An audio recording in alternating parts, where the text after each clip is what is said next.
please note that, okay, next week we have no class because of Thanksgiving.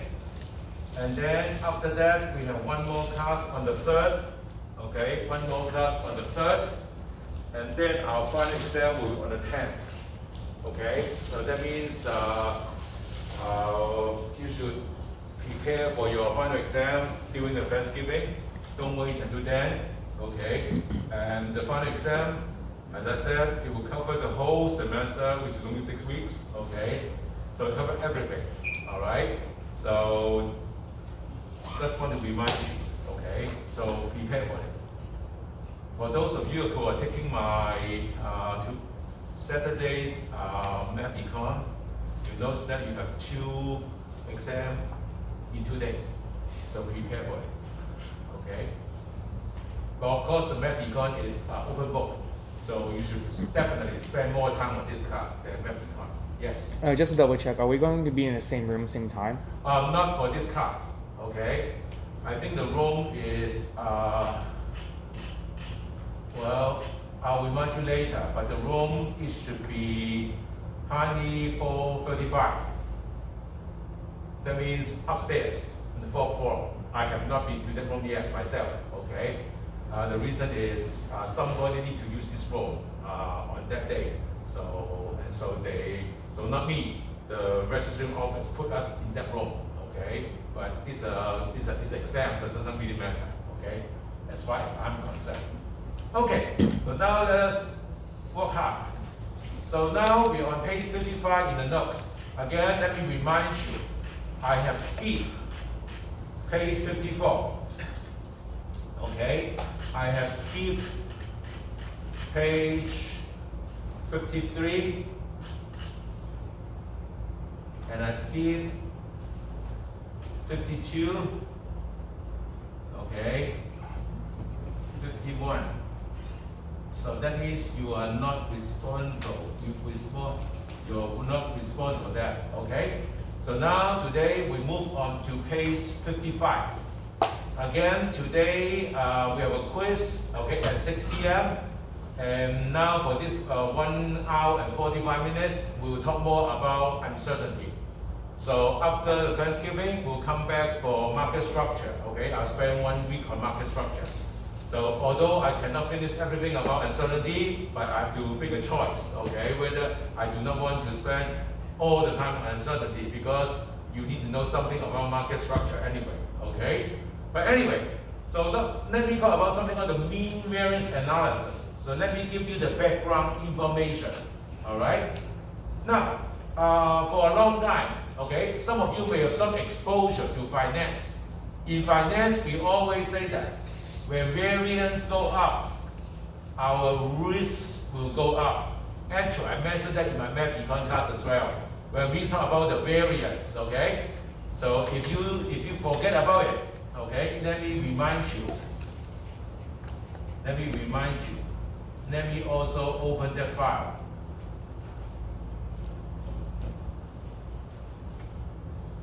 So this will be the notes on math econ. So this is the notes on math econ. And let me try, I do not know what page it is. 74. Yes, okay. Now when we talk about how to compute the mean, okay, we learned all this already.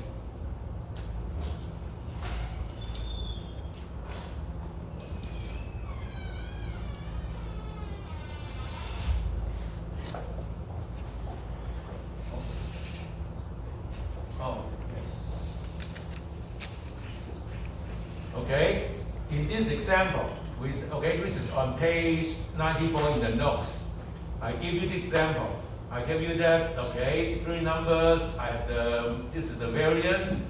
I have these 3 numbers. I have the variance, okay. And then at the bottom, I say other things being equal. A high variance usually is interpreted as higher risk. And that is the traditional thinking for a long time. For a long time, means that it's until the 1970s, the 1970s, okay? Especially in the case of finance, they always have the idea that variance goes up, risk goes up. That is the standard idea of that. When I say variance goes up, risk goes up, I'm holding the mean constant. Okay? Otherwise, it doesn't make sense. Okay? If the two random variables have different mean, okay? So for example, okay, a different mean, then it doesn't make sense at all. So I have the same mean. Okay? So that is a traditional thinking for finance. Okay? Variance go up, risk go up. Okay? However, okay, this is the basic about the so-called mean variance analysis. Okay? Alright? So that's why I say here, traditionally, we assume that the investor assume to care about only the mean and variance of the income. They don't care about anything else. Okay, just the mean and the variance. Okay? But this is only true under two conditions. The first one is when the utility function is a quadratic utility function. What is meant by quadratic utility function? So this is a quadratic utility function. So A plus BW minus CW squared and BC are positive. This is quadratic because I have W squared. Alright? Now remember that we assume that people make decisions based on expected utility. So now I find the expected utility of W. Alright? Which of course give me this is A, expectation of this way. So A will here plus B expect W minus C E expected value of W squared. Is that right? Expectation. But what is expected value of W squared? In the math econ, we already learned how to compute the mean and variance of a continuous distribution. Is that right? So we remember that. We always use this formula. That's what we call. We say that variance is of x is actually equal to expectation of x squared minus ex squared. Is that right? We are using this one. Okay? Alright? So that expectation of x squared, of course, will be the variance of x plus expected value squared. Is that right? I just move this to this side. I get this one. Alright? So what I do here, of course, I will replace this term. I will replace this term by this term. Alright? Is it clear? So now once you know that, do you see that the expectation of W squared of UW actually depends on the mean and the variance. Is that right? Okay? So if you have a quadratic function, you can see that, again one more time, we assume that people make decisions based on expected utility. But the expected utility of W actually depends on mean and variance. Alright? Is it clear? So this proves to you that if we have a quadratic utility function, we are going to only worry about mean and variance. Alright? Now, I'm sure that you do not really understand it, okay? Because when I learned it myself, I do not understand. When my professor told me this, I do not understand myself. But let me give a counter example. It's very important principle. Think about I have a utility function which is cubic. Alright? Cubic. So I have this D. This D is not derivative. D is a constant, okay? Because I use A, B, C, D. So this D is not derivative, just D, a constant. dW3. So you can see that I have a third power. So this is not quadratic because it's cubic. Is that right? The same thing. Now expected W. Again do the same thing. It will be A plus B expected W minus C expected W squared plus D expected W3. Alright? And then I do the same thing. I will replace this term by this term. Now what do you see? Now the individual who care about expected utility not only care about mean and variance, it also worry about a term called expected value of W3. This is clearly not mean, not variance. So this guy actually worry about it.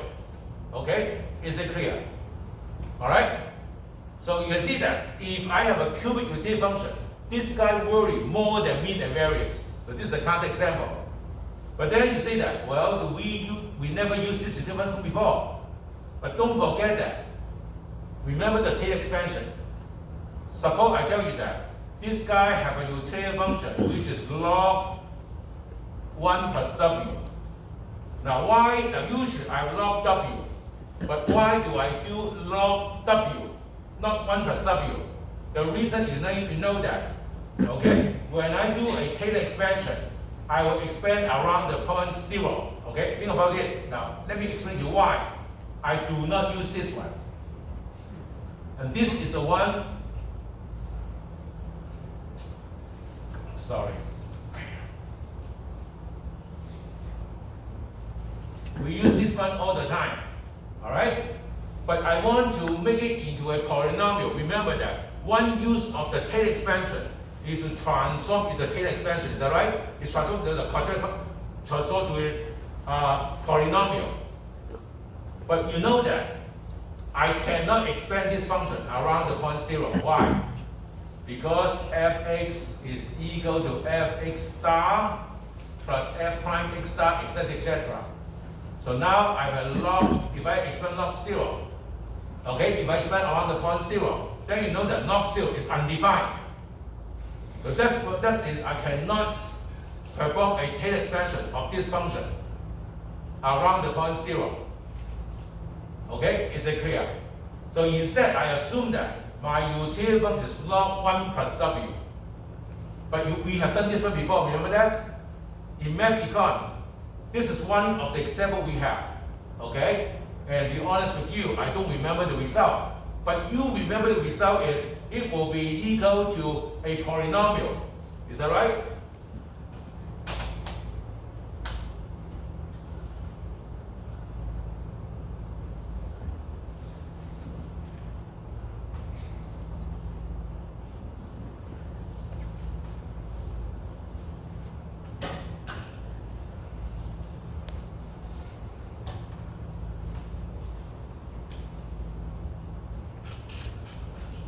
Look at this function. Okay? f1 log 1 plus x. This will be this function. And do you see that this is a polynomial? Okay? Is it clear? So this is a polynomial. Alright? So what I do is I only include the first 3 terms. So it becomes a cubic utility function. Okay? So the utility function is log 1 plus w. But I perform a Taylor expansion. It becomes this one. Okay, is it clear? So that what it means is that the one I show you now, actually, I'm showing you now, actually, maybe I just have the original function. I do the Taylor expansion so that I only include the first 4 terms. Understand it? Okay, is it clear?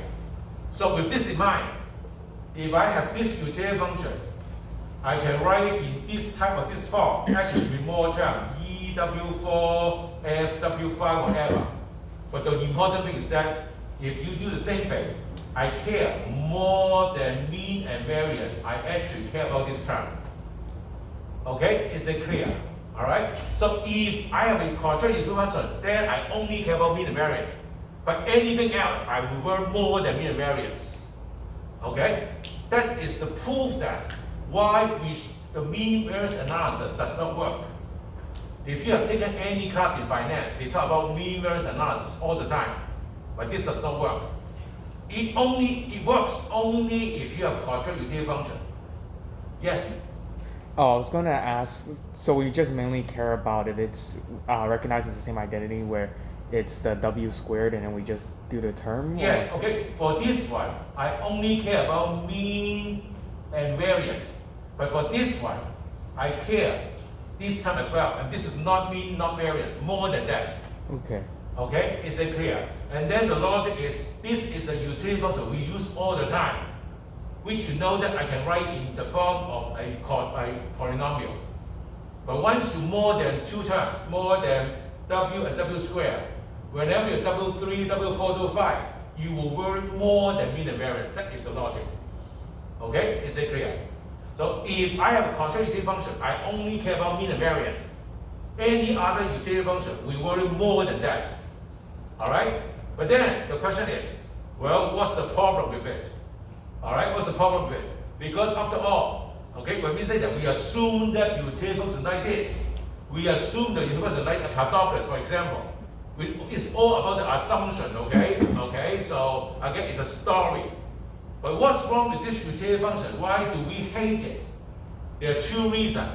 The first reason is, okay,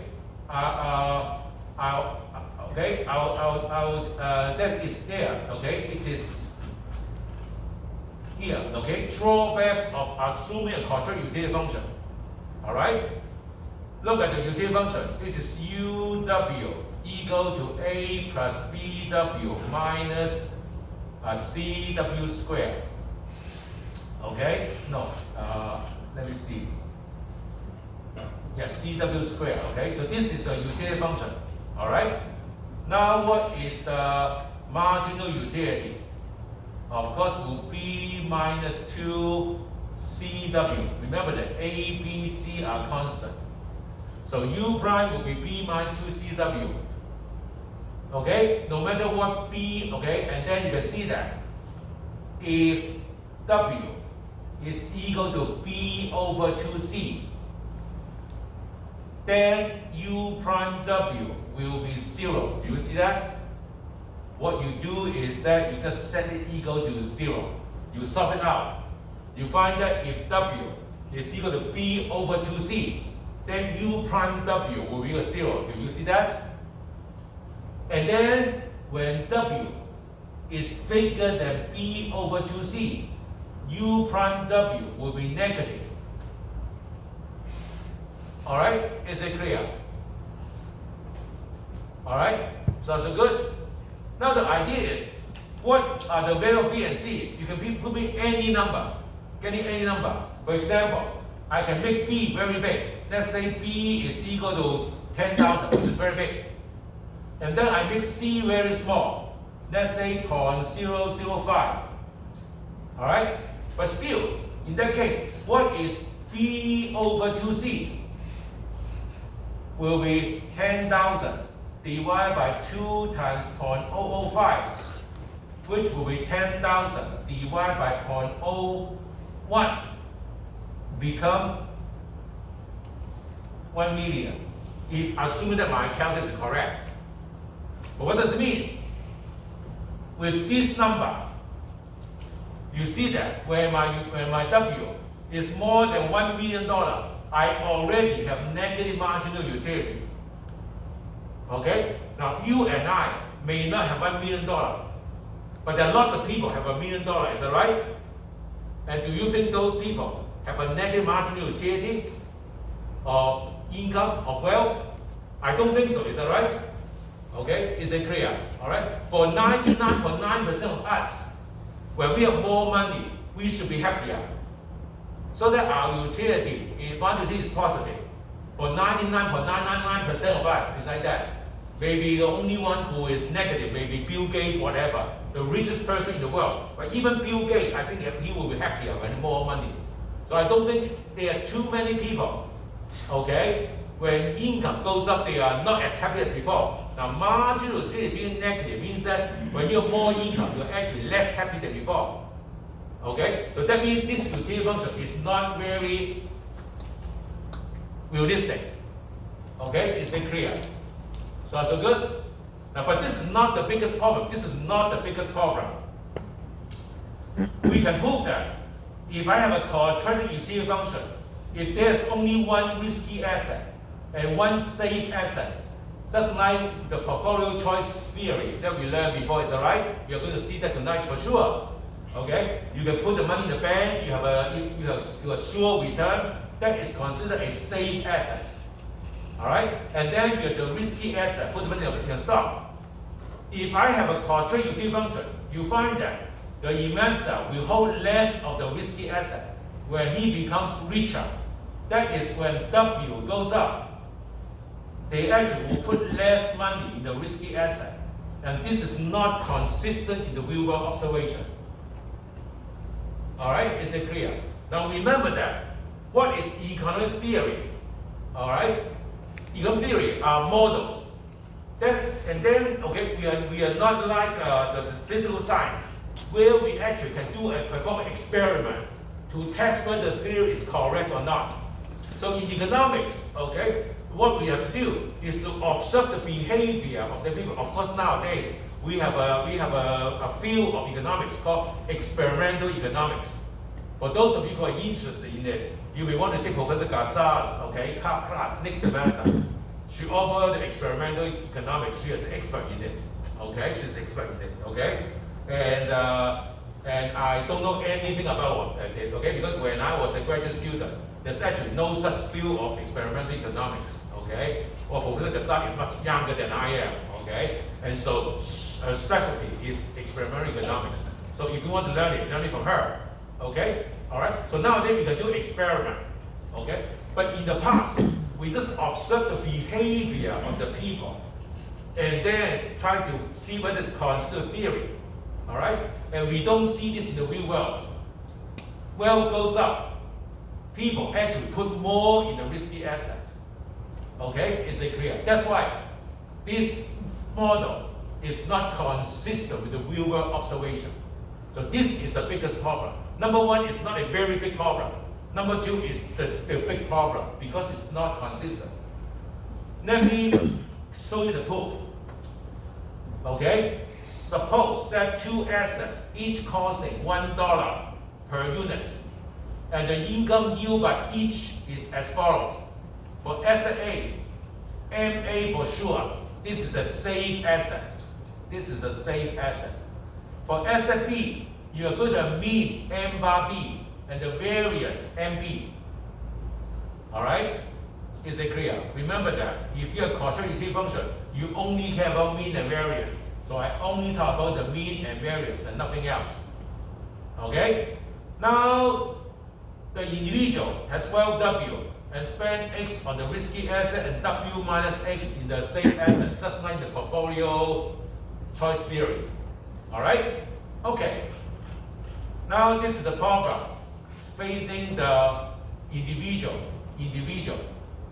Okay? This will be expectation U W minus X times MA plus X times MB. Alright? So assume that we have a quadratic utility function. So we learned it before. Expected UW will be A plus B, expected W minus C, expected W squared. I replace it by this term. Alright? Now the idea is, here, let me call this as my M, is the whole thing. So now what I do, I just substitute. So expected value of M, alright, will be, because you can see that, I will need the expected W. So I have this term, which will W minus X, MA plus X bar, XM bar B. Remember that MA is a safe asset, so M is a constant.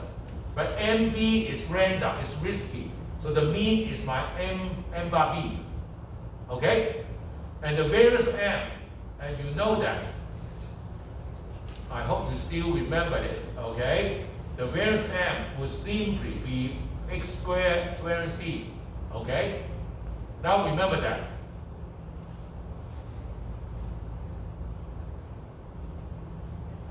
Because this is a constant, so this whole thing is a constant. So when I have X and B, so the variance of this term is simply variance of X and B. You learn it in Math Econ. I have variance of AX plus B is equal to variance of AX. That is what you learn in Math Econ. The B, which is a constant, does not show up. So variance of AX plus B is simply variance AX. The variance AX will be just simply A squared variance X. That's why in this case, this is a constant. Alright? So I just throw it away. It's simply the variance of this term. And this will be H squared variance of MB. That's how I get this term right here.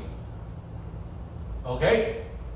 So with this in mind, now I am just going to put all this into this formula. So I compute what is, so here I use M. So I just put this inside here. So this thing, I just put sign inside here. So that's why I have A plus B of this term, which is my EW, expected W, minus C this term, and then plus variance this term. So I have this term right here. Okay? And then I will just simplify it, check the algebra itself. I go to this is what I have. I just simplify it, simplify the algebra, check it yourself. But the math problem is I am going to choose the x so as to maximize this function.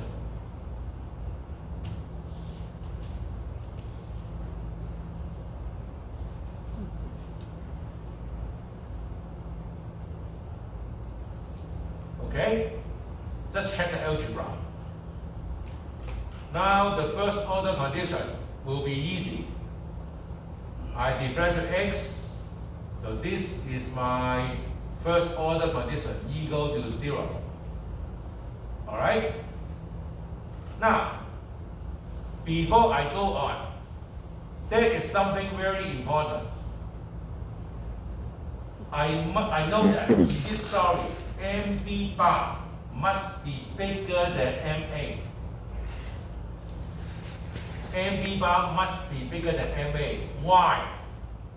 The reason is very, very simple. Alright? Let's assume that.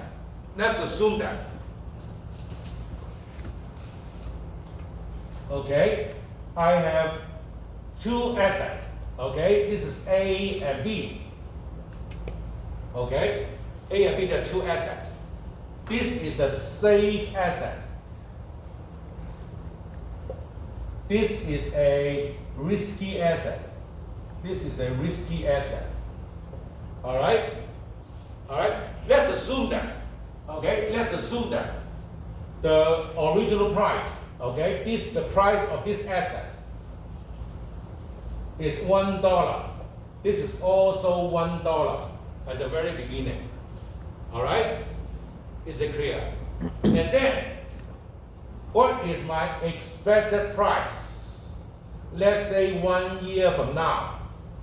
1 year from now. Expected price, 1 year from now. Okay? Now let's say the price for this one will be $2. Alright? Will be $2. Alright? And then this will also be $2. But this is for sure, because this is a safe asset. But this is on average, the PB bar will be equal to $2. Okay? You see a difference? This is for sure $2. No variation whatsoever. Must be $2. And so this will be the expected value will be PB bar with $2. Okay? Is it clear? Now, let's assume that you are a risk-averse individual. All right? Today, you own the A and B. The price is $1 each. Okay? But 1 year later, we expect that the price for this one must be $2. Okay? This is for sure, because there's no risk whatsoever for this one. All right? And imagine you put the money in the bank. You get the interest is 100%. So today you're $1. Next year you must have $2. Okay? All right? But this one, on average, you're $2. Okay? Now, if you are a risk-averse individual, don't forget that a risk-averse individual will not accept a fair gamble. Agree? Now, if you own these two assets, what will you do? Of course, you don't, because they have the same big expected value. So, but there's no risk here. You have risk here. Of course, you rather hold A than B. Do you agree? So when everybody want to hold A instead of B, everybody buy A, the price has to go up. Everybody sell B, the price will go down. Is that right? Let's say just some number. Now, first remember that originally,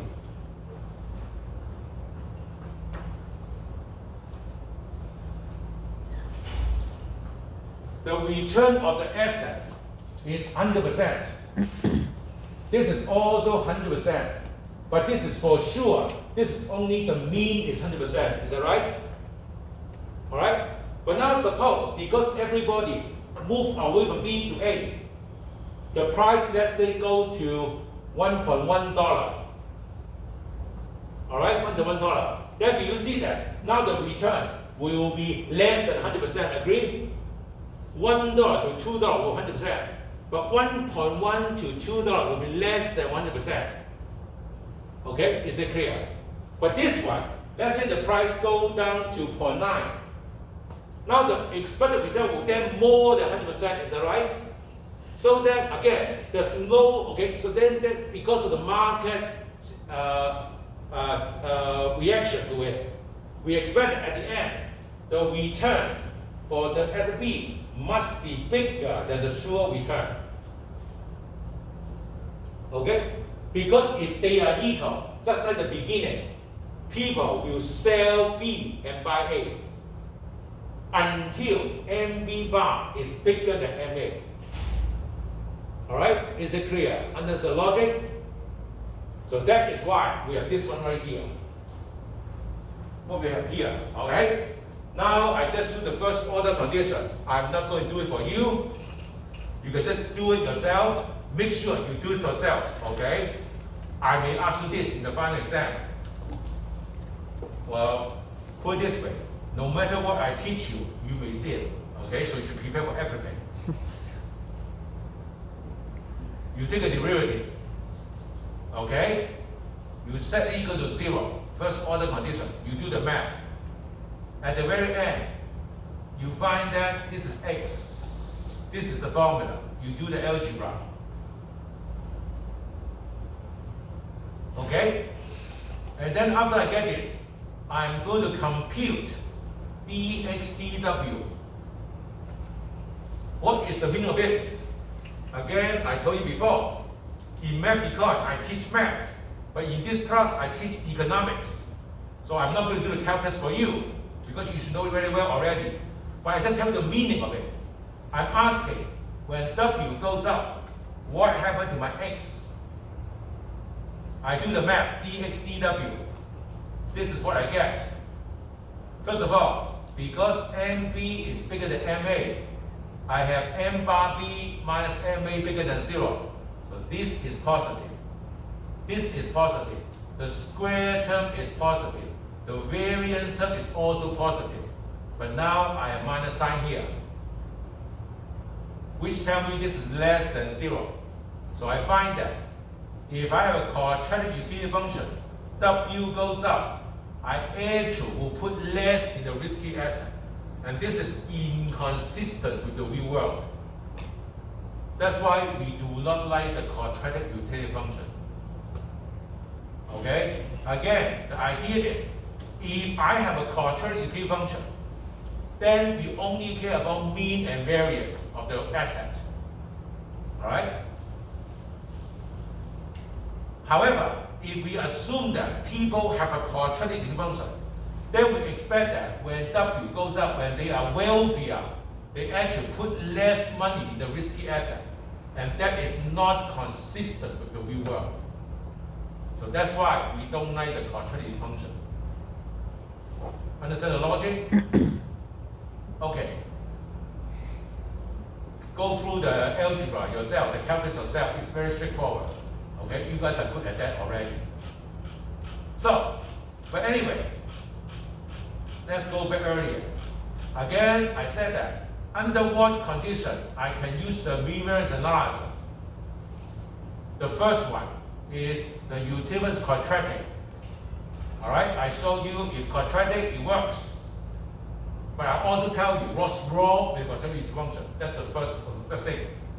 Another way, the thing is that each security means the asset, okay, in the portfolio has a normal distribution. All right? I believe that I do not really talk about normal distribution that much in my math econ. Okay? But I assume that, okay, so let me go back to the, I remember that I did not talk about it that much for the normal distribution. Okay? I just tell you what's going on here. First of all, let's assume that the normal distribution, everyone has a mean and variance. And this is the covariance of the any two assets. So that if I have AI, okay, A1 is how many share of X1 I have. A2 is how many share of X2, okay. So my portfolio is A1 X1 plus A2 X2 plus dot dot dot A and Xn. This is my portfolio. Then my asset will have the mean like this and the variance like this. Okay? Alright? Now, one thing you may not know, the normal distribution is a very interesting distribution because a weighted, the weighted sum of the normal of the variable will also be normal distribution. Okay, not too many distributions have this property. For example, very simple. If I say that X, this one has a uniform distribution, this one also a uniform distribution. Now, if you put them together, it will not be uniform, for sure. Do you agree? All right. So normal distribution is one of the very few distributions which have this property. All right. So now let's say, if definitely remember that normal distribution is that we only care about the mean and variance. The normal distribution is a distribution where once we know the mean and variance, we know everything about the normal distribution. All right? Is it clear? But what's wrong with it? Let us look at the following.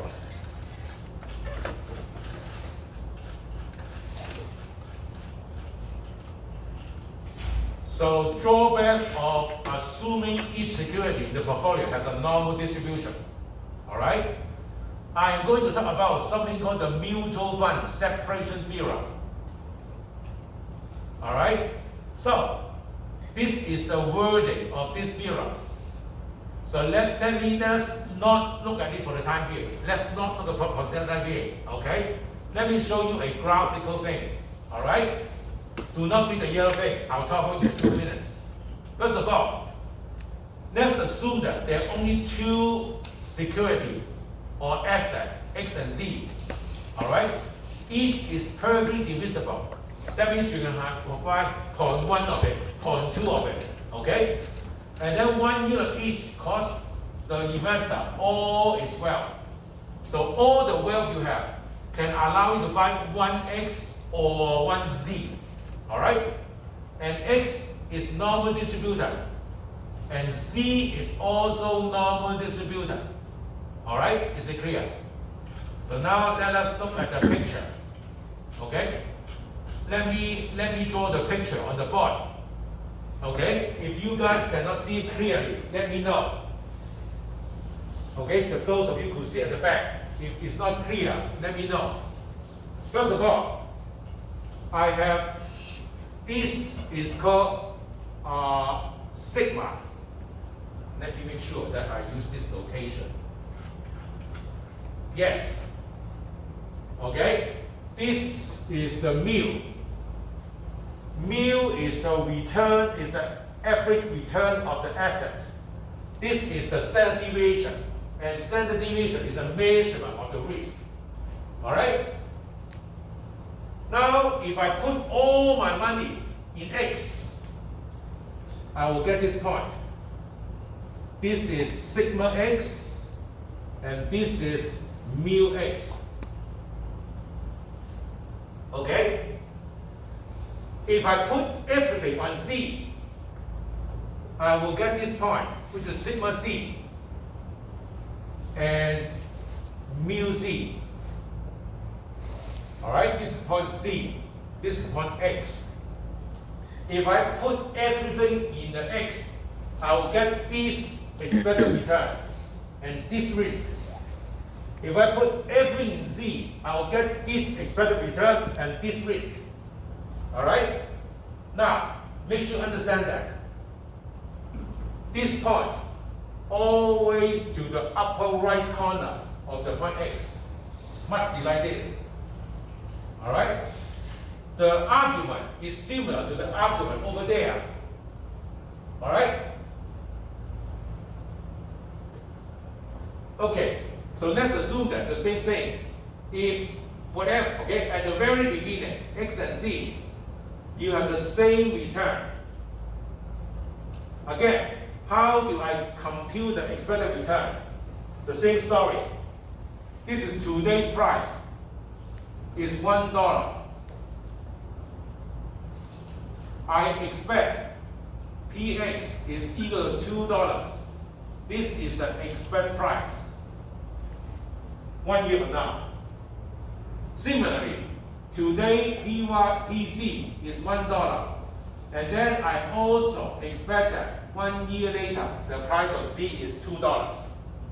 So that the return for both assets is 100%. Understand it? All right?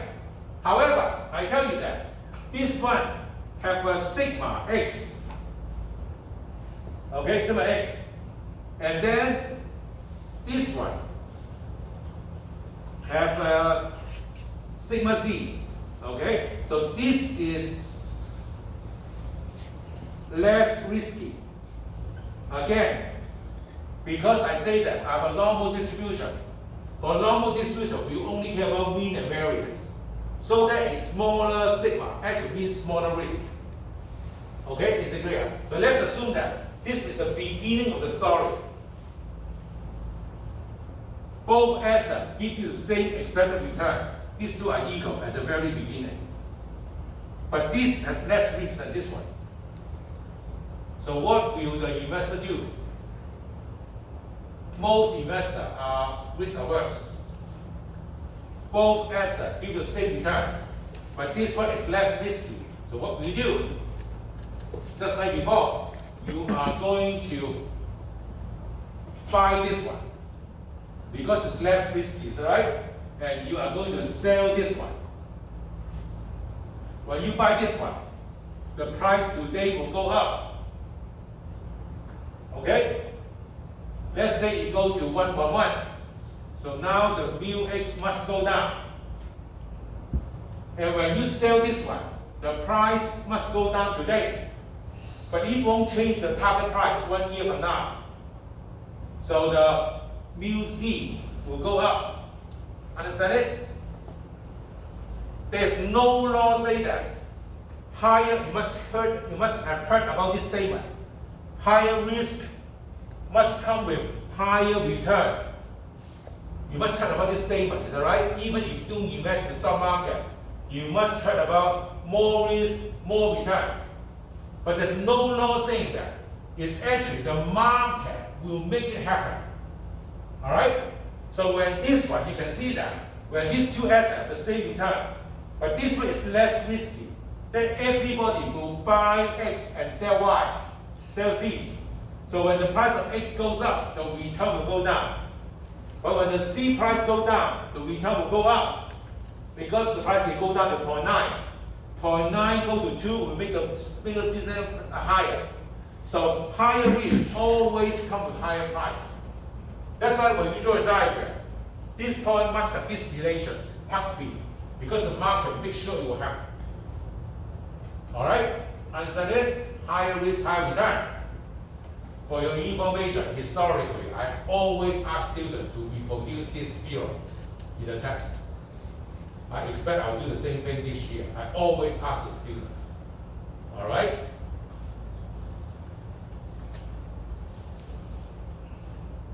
Except last year.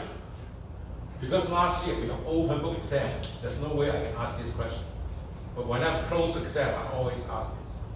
All right? Okay. Now the next thing. What if X, I like the risk because it's low, but the return is too low. I don't like it. And for Z, I like the high return, but I do not like the high risk. So what can I do? Of course, you learned it before. You can join the chord. Okay? Join the chord. And then by changing the ratio, you form a portfolio, which may be, okay, theta x plus 1 minus theta c. Then you can get any point along the chord. Is that right? Is it clear? If you put 50% on x, 50% c, so maybe you'll be here. All right? Is it clear? Sounds good? But let's see what is going on. Let's do some algebra. The first one is easy. If you have a portfolio, let's say 1/2 of x and 1/2 of z, then your expected return of this portfolio must be mu hat, which is 1/2 mu z plus mu x. Understand it? So the mean must be this one. But how about the risk? Let us look at the calculation here. So this is the algebra we have here. All right? So first of all, this is the first step. My portfolio, this is the mean. Mu hat equal to 1/2 mu x plus 1/2 mu z. Then sigma x, sigma hat squared. Again, remember that my portfolio is 1/2 x plus 1/2 c. So the expectation of this, of course, is 1/2 expected x plus 1/2 expected z, which will give me this one. That's good. But now what is my sigma hat? It will be variance of x plus c over 2, or 1/2 x plus 1/2 c. Is that right? Now remember what we learned in Econ.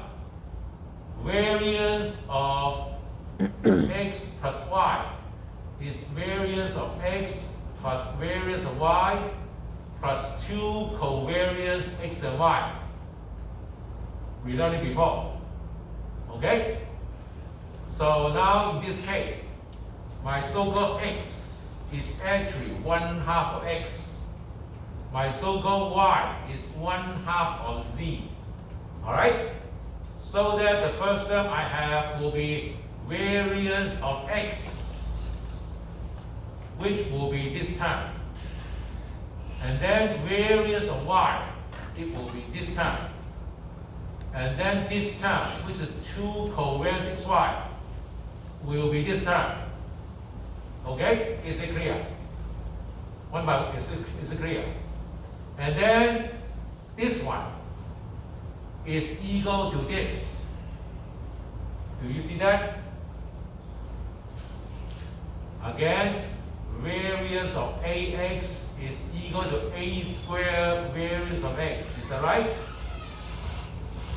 So this will be variance of 1/2 times x. So when you pull out the 1/2, you square it, you get 1/2 squared variance of x, which is sigma square x. Alright? And this term will be 1/2 squared, sigma z squared. And then 2 for the 1/2, sigma xc. Sigma xc, of course, is the covariance between x and z. Alright? Is it clear? So this is the formula. I'm using the variance x plus y formula. Okay? That's why I went over it in my Econ. Okay? Now let's assume that x and c are perfectly and positively correlated. Remember what does it mean? Every time x goes up, c always goes up. Every time x goes down, c always goes down. That will be perfectly and positively correlated. Alright? And in this case, my rho xc, this is my correlation coefficient, which is equal to sigma xc over sigma x over c, is equal to 1. Perfectly and positively correlated. When this thing is equal to 1, then sigma xc will be, okay, when this is equal to 1, that means upstairs and downstairs are the same.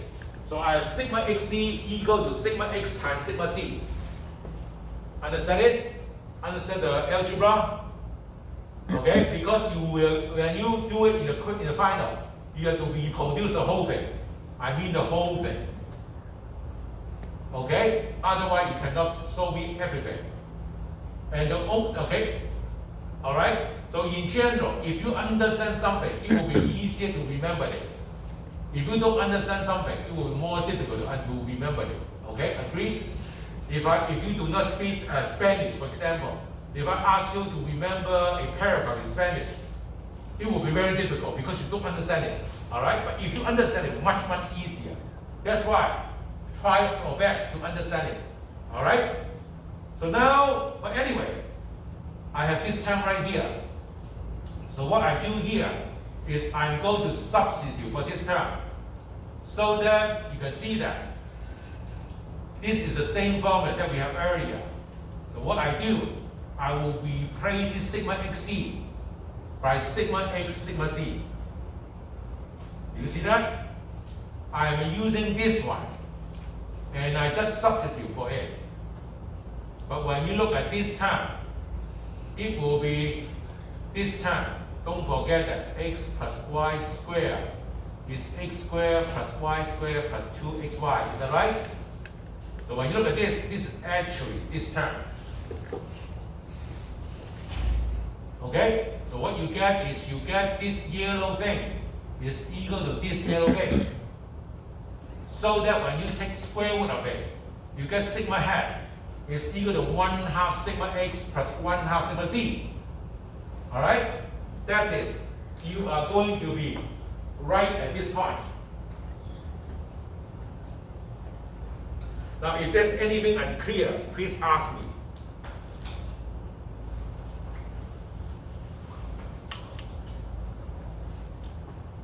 Okay, earlier I know that this portfolio 1/2 x plus 1/2 c, the mean will be this point, which is 1/2 mu x plus 1/2 mu z.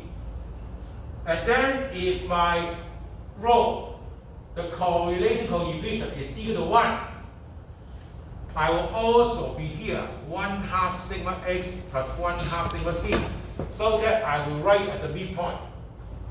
But this is only true when rho is equal to 1. This is only true when rho is equal to 1. Alright? Understand it? Because this story based on the fact that I have rho equal to 1. Alright? But what if these two assets are not perfectly, positively correlated? That means sometimes when x goes up, z does not go up. Or when x goes down, z does not go down.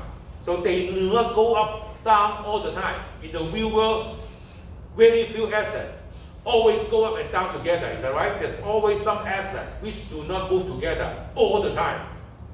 Alright? But then how does the algebra look like? So now let me clean this up, because it's a little messy now. So now I'll do the same thing. I'm still working on this formula. Earlier, when the rho is equal to 1, I will replace this term by this term. Okay? But now what if rho is less than 1? So they are not perfectly and totally correlated. But when the fraction is less than 1, that means upstairs will be less than downstairs. Is that right? Okay, when the fraction is less than 1, I have sigma xc less than sigma x times sigma c. What do I do? Again, this is the yellow thing.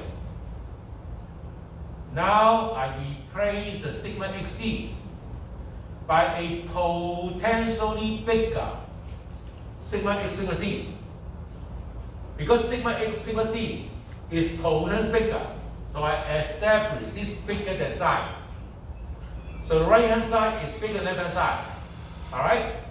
So that's good because I have this relationship.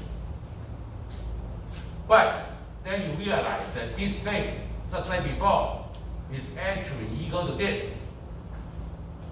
So when I take a square root on both sides, this time I get sigma hat is less than 1/2 sigma x plus sigma c. Alright? Everyone see it? So when rho is less than 1, I have sigma hat So graphically, what does it mean? So this time it means that, okay?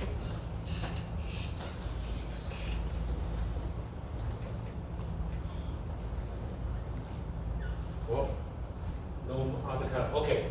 So what it means is that now when my mean is here, but my sigma hat will be to the right hand side. This will be my sigma hat. Okay? It will be to the left hand side of it. Okay? Because sigma hat is less than 1/2 sigma x plus sigma z. So I will to the left. Okay? Is it clear? And this is actually the idea of diversification. Alright? If the two assets, okay, are not perfectly correlated, that means sometimes when X, now think about, you own this portfolio, X and Z, and they do not go up and down together. That means sometimes when X go down, C actually go up. So when X go down, you lose money on X, but you actually make money on Z. Or sometimes when C goes down, X goes up. So we make the risk less risky than before. Okay, is it clear? So that's good. This is the idea of diversification. Alright, now remember that here I only do the case for the portfolio 1/2 mu. Okay, look at the portfolio. The portfolio is 1/2 mu x plus 1/2 mu z. You can imagine you can have other portfolio. Okay, for example, I have mu, the portfolio is 1/3 x plus 2/3 z. You can put the same thing. Alright? So in this case, sigma hat will be less than 1/3 sigma x plus 2/3 sigma z by the same rule. Same algebra actually. Alright? Instead of 1/2, if the portfolio is 1/3 x plus 2/3 z, you can prove that you like this. That's it. But what is 1/3 x 1/3 z? Because we are closer to, we have more weight on C, I will be closer on this point. This point is when rho equal to 1, I will be there. But when rho is less than 1, I will be to the left hand side, etc., etc. Alright? So for every ratio, at the end, you join all these points. I will get a curve like the one I have here. This thing is called the mean variance frontier. This is called the mean variance frontier. Alright? Is it clear? So by changing the ratio that we put on x and z, I can get any combination along this black curve. This will be called the mean variance frontier for two assets. Okay? Everybody see it? Okay. Now the next thing. Next page. Again, earlier, I already tell you that I have this point is my x, this point is my c. So now this curve is my mean variance frontier. This is the mean variance frontier for two risky assets. Alright? That is, by changing the ratio, I can get any combination along the black curve. Okay? Alright? So now the next thing is, I introduce a safe asset. A safe asset, that means money. Alright? This point is called point R. This is on the vertical axis. Means that there's no risk whatsoever because it's a safe asset. Alright? Now by the same logic, this point R must be to the lower left hand corner of the point X when you draw it. Because the point R has no risk whatsoever. Because there's no risk whatsoever, the return must be lower. Agree? Earlier we said that higher return, higher risk, or higher risk, higher return. So lower risk, actually the lowest risk, because there's no risk whatsoever, because it's zero risk. So the return must also be smaller. So that is the point R. So that's good? Alright, so this time, yes. So why doesn't it go through the origin? Well, it's the same as I return. I put the money in the bank, I can have return. Okay? If you put it under your pillow at home, then of course it will origin. But if you put the bank gives you 5% interest for sure, then it will be 5% there. Alright? So, but if you put it into zero, it won't change the story. Okay? Alright? Is it clear? Now the next thing is, I am going to form a portfolio between my risky asset and my safe asset. So look at this diagram on the right hand side. Let's assume that I form a portfolio. Look at the purple line. So I say that for the risky asset, I pick this point. Don't ask me why, I just pick that point. Okay? And then for R, of course, I have this point. Now I join these 2 points together. Alright? I get the purple cut. Alright?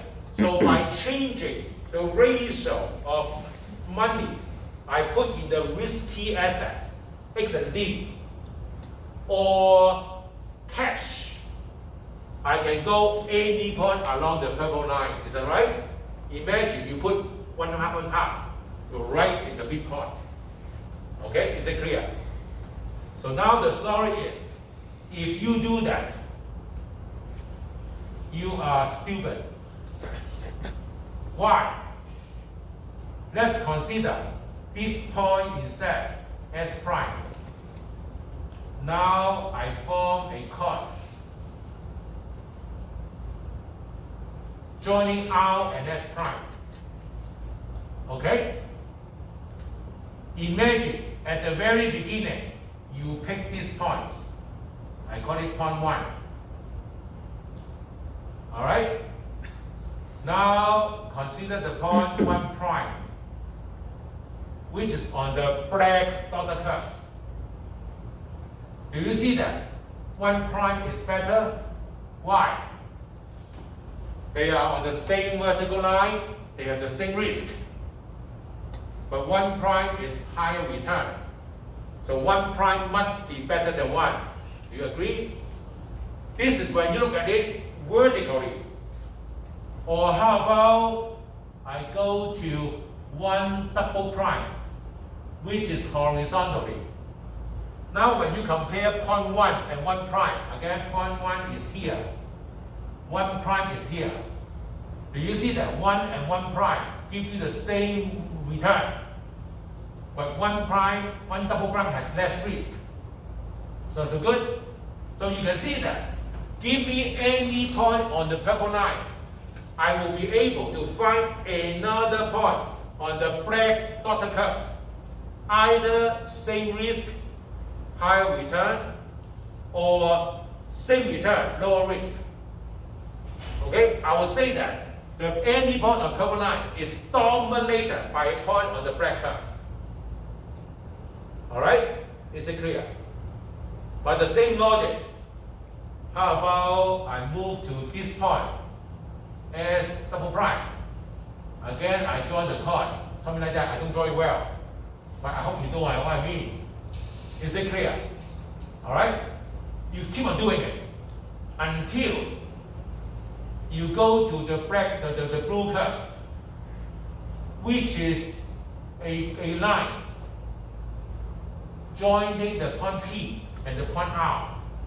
And this blue line is tangent to the mean variance frontier of the 2 assets. You can see that in this case, there's no way it can be even better. Agree? Is it clear? And this blue curve, okay, again, the black curve is the mean variance frontier of 2 risky assets, X and Z. And the blue line is the, okay, is what you going to get, okay, when you put the money in the safe asset and the risk asset. Okay, is it clear? And you can see that this point P is uniquely determined. Uniquely determined. All right? That is, so long as you have this curve, now the point must be the line which is tangent to it. So this point will be like this. Okay? Yes. Can we say that point is like the optimal bundle for? No, not optimal yet. Oh, okay. We have not put the indifference yet. Okay, later on you see the indifference curve. Okay. But this tells you that what is the best combination. Okay, that's best combination. All right, is it clear? All right. So now the next thing, as Jasper asked, what is the best point we do? This time we have used our indifference curve. You learned indifference before. Okay, in my math econ, I draw a diagram for you. Although I have not done too much indifference in this class, because indifference is usually done in intermediate level. All right, but if this good x and good y, you know that indifference with this shape, is that right? But both x and y are actually called goods. This is something you like. And why is it downward sloping? Because suppose originally I have this point. I give you x1 and y1. So now I ask you to give up some y. But I want to make sure that you are as happy as before. I must compensate you some x. Is that right? So when you join all these points, the indifference will downward sloping. All right, like this. But now this time, don't forget that this is mu. This is something I like. This is a good, something I like. But this is sigma. This is actually a bad, something I do not like.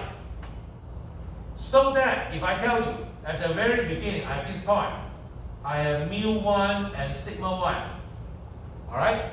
But now I say that, okay, let me put it like this, okay, sigma 1, mu 1. Okay, suppose this is the original point you have. You have certain level of utility. But then I say that I would like you to give up some mu. But I'm going to do something to make sure that you are as happy as possible. Then you agree that since I have less of the thing I like, which is the mu, you must compensate with some less sigma. Is that right? Because I don't like sigma. So I must go to this point. So this time, when you do the same for every point, now your indifference curve will be this shape. It will not be convex to the origin, but it will be upward sloping. The reason is, every time you ask me to give up some mu, you must lower my risk as well to make me as happy as possible. Okay? Is it clear? And you also notice that if I go this way, my utility will go up. Because if you go that way, for the same risk, you have a higher return. Or for the same return, you have lower risk. Understand me? With all this in mind, now I am going to put my indifference up there. Suppose this is my indifference curve. So now I am going to consume at this point. Okay, let's say this is the midpoint between R and P. Then I will put 1/2 of my money into R and 1/2 into P. I'm assuming that this is the midpoint.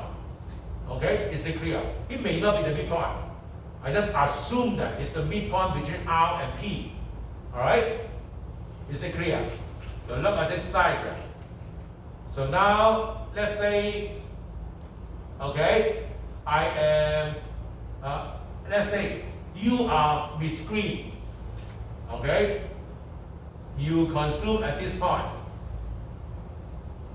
All right, miscreen. So let's say you put 1/3 in R and 2/3 in P. Okay, is it clear? Remember that this point is closer to point P. So I say that I put 1/3 into R and 2/3 into P. Then another individual. Remember that all these individuals, they face the same risk, okay, the same X and C2 asset. So everybody actually have the same mean variance frontier between X and Z. All right, and everybody face the same R. So everybody have the same blue line. Okay, is it clear? All of us see the same asset in the stock market. All right. So the risk and return for each stock. All right. So you have everybody. Here I am assuming 2 assets. So everybody see the same black XC, the mean variance frontier, and everybody see the same R.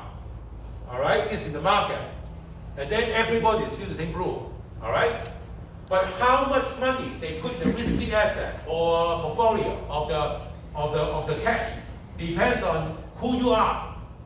If you are Miss Green, you will put this, which is 1/3 R plus 2/3 P. I am Mr. Red. I put, let's say, 3/4 in R plus 1/4 in P. Because I am closer to the point R. Do you see that? So I put more on the safe asset and less on the risky asset. Okay, is it clear? When you see this picture clearly, intuitively, I'm more risk averse. So I put more in the risk-free asset. Okay, is it clear? All right. Now, when I am your age, okay, when I invest in the stock market, I'm very aggressive. Because just like you guys, if you guys invest in the stock market, you should be aggressive. Why? You are 25 years old, let's say, okay? So, and you have a job. So even if you lose all your money, you still have 30 years to catch up. All right? So that's why you can take more risk. But for me, I'm close to retirement, although I don't plan to retire. Okay, as I told you before, I plan to die in the classroom. Okay, when I ask a question and then can't give me a stupid answer, then I'm heart attack, I die. All right. So I plan to say, because I really do not know what I will do if I retire. Okay, I have no hobby except reading and teaching. Okay, I don't like to travel. To me, every mountain is a mountain, every river is a river. So my wife hates me. Okay, my wife said that I'm the most boring person in the world. Okay. I'm sure I am. Because I have no interest in traveling, no interest to go to movies, nothing. The only thing I like is to read and teach. All right? But because I'm closer to the end, okay, that's why it's clear that if I invest, I lose all my money, there's no way I will be able to retire. Because ultimately, I have to retire. Because once I cannot talk for 3 hours, then how can I fulfill my job requirement? Is that right? Okay, you know that we have no retirement age. Theoretically, we can retire at 80 years old. Okay, actually, this summer, one of our colleagues, not our department, I don't know that guy, he retired from USL, and that professor have taught in USL for 50 years. 50. If you assume that he started teaching at the age 25, he was 75 years old when he retired.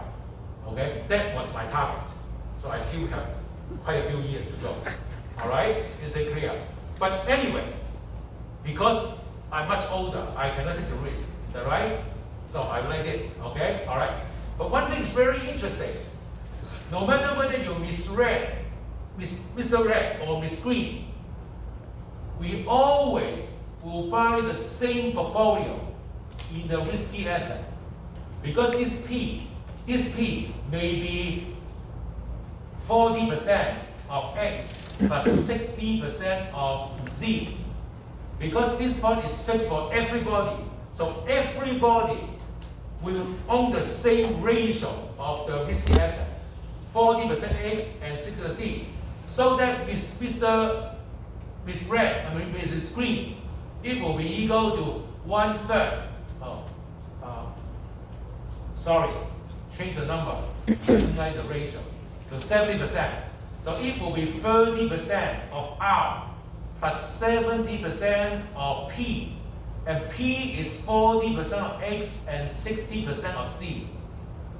Okay? So at the end, Miss Green will have 30% of R plus 28% of X and 42% of Z, and they add up to 100%. You see that? Because Miss Green have 30% R plus 7% P, and P itself is 40% of X plus 60% of Z. So together, you get this portfolio of Green. Now how about me? Okay, I will be 75% of R plus 25%. Pardon me, let me change it. I don't like this number. I do the opposite. 7% R and 30% of P. So that it will be 70% of R times 30% of C or P. And P itself is 40% of X plus 60% of C. So together, my portfolio will 70% of R plus 12% of X plus 80% of Z. Okay, is it clear? All right? But the important thing is that look at the ratio of X and C we purchase. For green, is 28 to 42, which is exactly 40-60. Okay? And for me, 12% to 80% is also 40-60. So everybody should own the same ratio between the asset. Okay? But the ratio between asset and cash will be different. Okay? Is it clear? Everybody understand it? With this in mind, let me go back to the beginning of this story.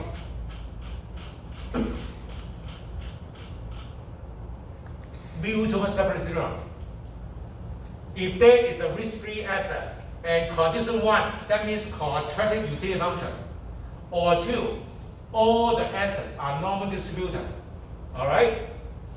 And all the investors have the same subjective probability distribution, then investor will differ in the amount of wealth they hold in the risky asset. So I hold 30% risky asset. You hold 70% risky asset.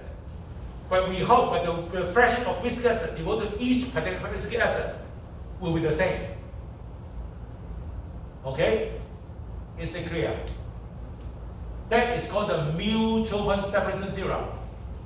We only differ between the amount of cash and risky asset we hold. But the ratio between X and C will be the same for everybody. This is called the mutual fund separation theorem. Okay? This is two separate decisions. All right? We decide how much cash we hold, how many risky assets we hold. But for the one we have, okay, risky assets we hold, we are going to have the same thing. Okay? Is it clear? So good? Now, this is the implication.